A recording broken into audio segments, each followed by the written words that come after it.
Di sini saya akan menjelaskan atau terangkan anatomi fisiologi sistem pernapasan.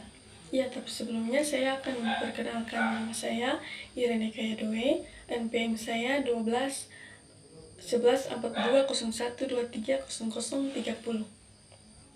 Saya mahasiswa dari Universitas Kristen Indonesia Maluku, Fakultas Kesehatan, Prodi Ilmu Keperawatan.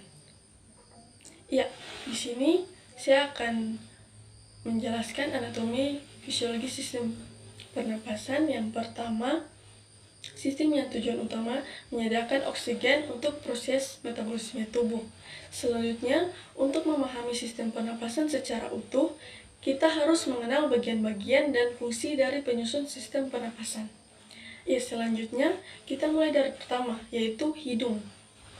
Hidung adalah udara pertama kali masuk ke dalam saluran pernapasan melalui lubang hidung dengan mekanisme inspirasi.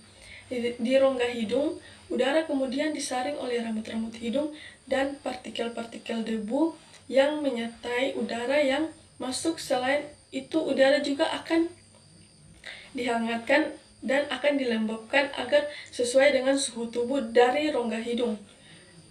Udara selanjutnya mengarah ke faring, yaitu persilangan tempat jalur udara dan makanan bertemu. Jadi pada faring ini adalah tempat melalui udara pernafasan dan makanan yang berasal dari mulut. Setelah melalui faring, udara akan memasuki laring di belakang lidah, dan di depan laring terdapat epiglotis yang berfungsi mengatur masuknya udara dan makanan keseluruhannya masing-masing. Ketika makanan ditelan, laring bergerak ke atas dan mendorong epiglotis sehingga menutupi glotis.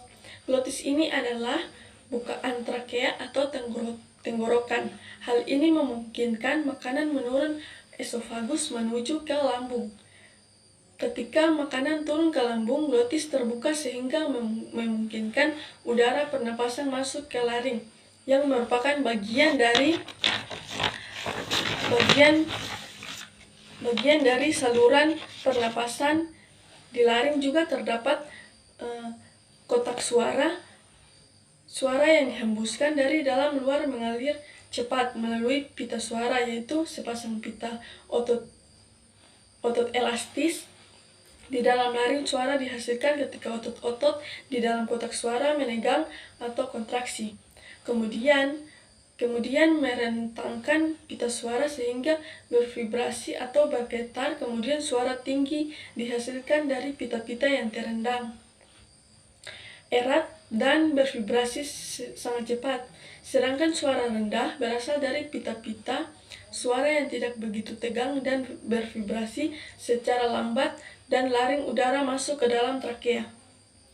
Di dinding trakea terdapat kartilago atau tulang rawan yang memperkokoh trakea, sehingga epitelium yang melapisi trakea, sehingga bronkus epitelium ini ditutupi oleh silia pada permukaannya. Kemudian selapis mukus atau cairan lendir yang tipis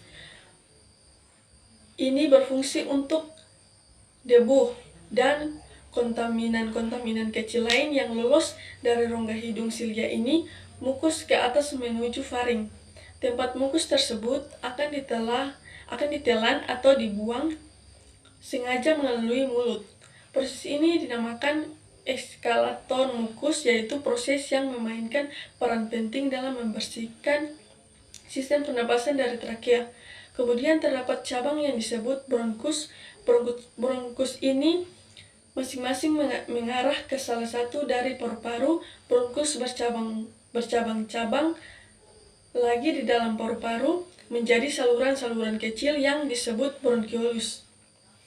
Udara kemudian memasuki alveoli. Kumpulan merupakan kantung udara di ujung bronkiolus.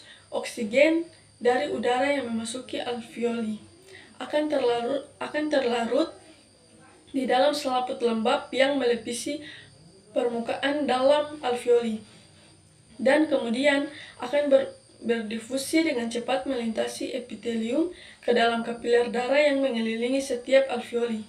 Sedangkan dalam arah yang berlawanan, karbondioksida berdifusi dari kapiler darah melintasi epitelium alveoli dan menuju rongga udara dikeluarkan keluar tubuh melalui mekanisme ekspirasi. Oke teman-teman, itu saja yang bisa saya jelaskan atau terangkan. Sekian dan terima kasih. Bye-bye.